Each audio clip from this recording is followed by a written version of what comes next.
ಇನ್ನು ದೇಶಾದ್ಯಂತ ದಸರಾ ಬೆನ್ನಲ್ಲೇ ದೀಪಾವಳಿ ಬರ್ತಾ ಇದೆ. ಹಬ್ಬದ ಹೊತ್ತಲ್ಲೇ ಕೇಂದ್ರ ಸರ್ಕಾರ ಜಿಎಸ್ಟಿ ಕಡಿತ ಮಾಡಿ ದೇಶದ ಜನ ಸಾಮಾನ್ಯರಿಗೆ ಗಿಫ್ಟ್ ಕೊಡ್ತಾ ಇದೆ. ಆದರೆ ಜಿಎಸ್ಟಿ ಜಾರಿ ಬೆನ್ನಲ್ಲೇ ರಾಜಕೀಯ ಕೂಡ ಜೋರಾಗ್ತಾ ಇದೆ. ಜಿಎಸ್ಟಿ ಕಡಿತ, ಪಟಾಕಿ ಸಿಡಿಸಿ ಸಿಹಿ ಹಂಚಿ ಬಿಜೆಪಿ ಸಂಭ್ರಮ. ರಾಜ್ಯಗಳಿಗೆ ತೆರಿಗೆ ನಷ್ಟ, ಕೇಂದ್ರದ ವಿರುದ್ಧ ವಿಪಕ್ಷಗಳು ಕೆಂಡ. ಜಿಎಸ್ಟಿ ಕಡಿತದ ಕ್ರೆಡಿಟ್ ತಮಗೇ ಸಲ್ಲುತ್ತೆ ಅಂದಿರೋ ಬಿಜೆಪಿ ನಾಯಕರು, ಕಾರ್ಯಕರ್ತರು ರಾಜ್ಯಾದ್ಯಂತ ಸಂಭ್ರಮಿಸಿದ್ರು. ಬೆಂಗಳೂರಿನ ಬಿಜೆಪಿ ಕಚೇರಿ ಬಳಿ ಪಟಾಕಿ ಸಿಡಿಸಿ ಸಂಭ್ರಮಿಸಿದ್ರೆ, ಶಿವಮೊಗ್ಗದಲ್ಲಿ ಬಿಜೆಪಿ ರಾಜ್ಯಾಧ್ಯಕ್ಷ ವಿಜಯೇಂದ್ರ ಸೇರಿದಂತೆ ಎಲ್ಲಾ ಜಿಲ್ಲೆಗಳ ತಾಲೂಕು ಕೇಂದ್ರಗಳಲ್ಲಿ ಸಂಸದರು, ಶಾಸಕರು ಜಿಎಸ್ಟಿ ಕಡಿತದ ಖುಷಿಯನ್ನ ಹಬ್ಬದಂತೆ ಸೆಲೆಬ್ರೇಟ್ ಮಾಡಿದ್ರು.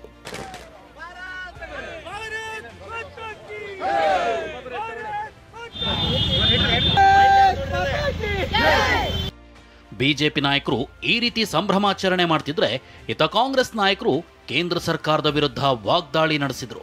ಇದರಿಂದ ರಾಜ್ಯಕ್ಕೆ ನಷ್ಟವಾಗಲಿದೆ ಅಂತ ಗುಡುಗಿದ್ದಾರೆ.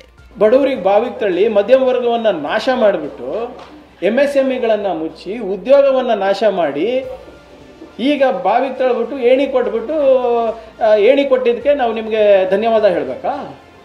ಎಷ್ಟು ಜನರಿಗೆ ಬಡತನ ರೇಖೆಗೆ ಒಳಗೆ ಹಾಕಿದ್ದೀರಾ ನೀವು? ಎಷ್ಟು MSME ಮುಳುಗೋಗಿತ್ತು ಕರೋನಾ ಸಂದರ್ಭದಲ್ಲಿ, ಅಥವಾ ಈ GST ಹಾವಳಿಯಿಂದ MSMEs ಎಷ್ಟು ಉದ್ಯೋಗ ನಾಶ ಆಗಿತ್ತು? ತೆರಿಗೆ ಯಾರು ಕಟ್ತಾ ಇರೋದ್ರಿ? ನೀವಲ್ವಾ? ಜನರ ತೆರಿಗೆಯನ್ನು ವಾಪಸ್ ಜನರಿಗೆ ಕೊಡೋದಕ್ಕೆ ಥ್ಯಾಂಕ್ ಯು ಮೋದಿಜಿ ಅಂತ ಅಭಿಯಾನ ನಡೆಸಬೇಕಾ? GSTಯನ್ನು ಅಷ್ಟು ಹೆಚ್ಚಿನ ಮಟ್ಟದಲ್ಲಿ ಹೇರಿದ್ದೇ ತಪ್ಪು. 8 ವರ್ಷ ಆದ ನಂತರ ಅವರಿಗೆ ರಿಯಲೈಸೇಷನ್ ಆಗಿದೆ ಕೇಂದ್ರ ಸರ್ಕಾರಕ್ಕೆ.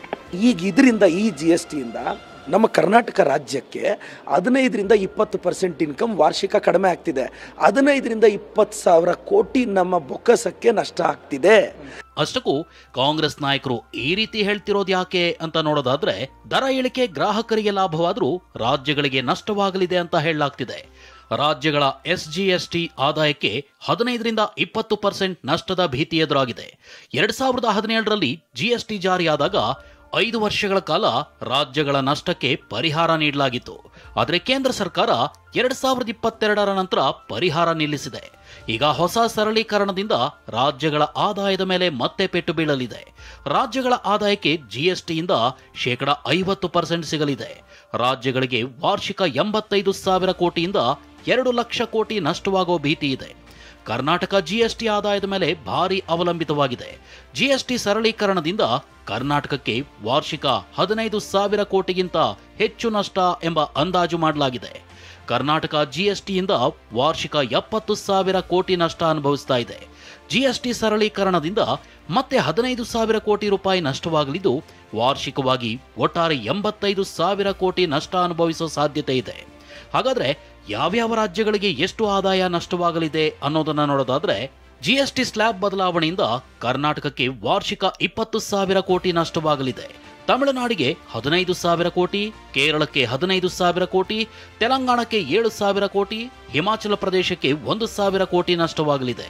ಹೀಗಾಗಿ ಕರ್ನಾಟಕ, ತಮಿಳುನಾಡು, ಪಂಜಾಬ್, ಕೇರಳ ಸೇರಿ ವಿಪಕ್ಷಗಳು ಆಡಳಿತ ನಡೆಸುತ್ತಿರುವ 8 ರಾಜ್ಯಗಳು GST ಪರಿಷ್ಕರಣೆಗೆ ತೀವ್ರ ವಿರೋಧ ವ್ಯಕ್ತಪಡಿಸಿದ್ದು, ರಾಜ್ಯಗಳಿಗಾಗ್ತಿರೋ ನಷ್ಟವನ್ನ ಕೇಂದ್ರ ಸರ್ಕಾರವೇ ಭರಿಸಬೇಕು ಅಂತ ಆಕ್ರೋಶ ಹೊರಹಾಕಿವೆ.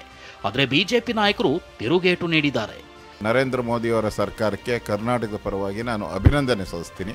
ಆದರೆ ಇದರಲ್ಲಿ ಮೊಸರಲ್ಲೂ ಕಲ್ಲುಡುಕಬೇಕು ಅಂತೇಳಿ ಸಿದ್ದರಾಮಯ್ಯನವರ ಸರ್ಕಾರ, ಅವರ ಮಂತ್ರಿಮಂಡಲ ದಿನನಿತ್ಯ ಆಪಾದನೆ ಮಾಡ್ತಾ ಇದೆ. ಟ್ಯಾಕ್ಸ್ ಯಾಕೆ ಕಡಿಮೆ ಮಾಡಿದ್ರಿ, ನಮ್ಗೆ ಲಾಸ್ ಆಯಿತು. ಇವ್ರಿಗೆ ಹೆಂಗೆ ಲಾಸ್ ಆಗ್ತೈತೆ? ಸಿದ್ದರಾಮಯ್ಯ ಹೇಳ್ಬೇಕು ಇವ್ರಿಗೆ ಹೆಂಗೆ ಲಾಸ್ ಆಗ್ತೈತೆ ಅಂತ. ಒಂದು ಐತಿಹಾಸಿಕ ದಿನ. ಕರ್ನಾಟಕ ರಾಜ್ಯವು ಕೂಡ ಒಳಗೊಂಡಂತೆ ದೇಶಾದ್ಯಂತ ಭಾರತೀಯ ಜನತಾ ಪಾರ್ಟಿ ಮತ್ತು ಜನಸಾಮಾನ್ಯರು ಕೂಡ ಈ ಒಂದು ಐತಿಹಾಸಿಕ ದಿನವನ್ನು ಬಹಳ ಅರ್ಥಪೂರ್ಣವಾಗಿ, ಬಹಳ ಸಂಭ್ರಮದಿಂದ ಆಚರಣೆ ಮಾಡ್ತಾ ಇದ್ದಾರೆ. GST ಪರಿಷ್ಕರಣೆಯಿಂದ ಕೇವಲ ವಿಪಕ್ಷಗಳು ಆಡಳಿತ ನಡೆಸುತ್ತಿರುವ ರಾಜ್ಯಗಳಿಗಷ್ಟೇ ಅಲ್ಲ, ಬಿಜೆಪಿ ಪಕ್ಷ, ಮಿತ್ರ ಪಕ್ಷಗಳು ಆಡಳಿತ ನಡೆಸುತ್ತಿರುವ ರಾಜ್ಯಗಳ ಆದಾಯಕ್ಕೂ ಕತ್ತರಿ ಬೀಳಲಿದೆ. Bureau report, TV9.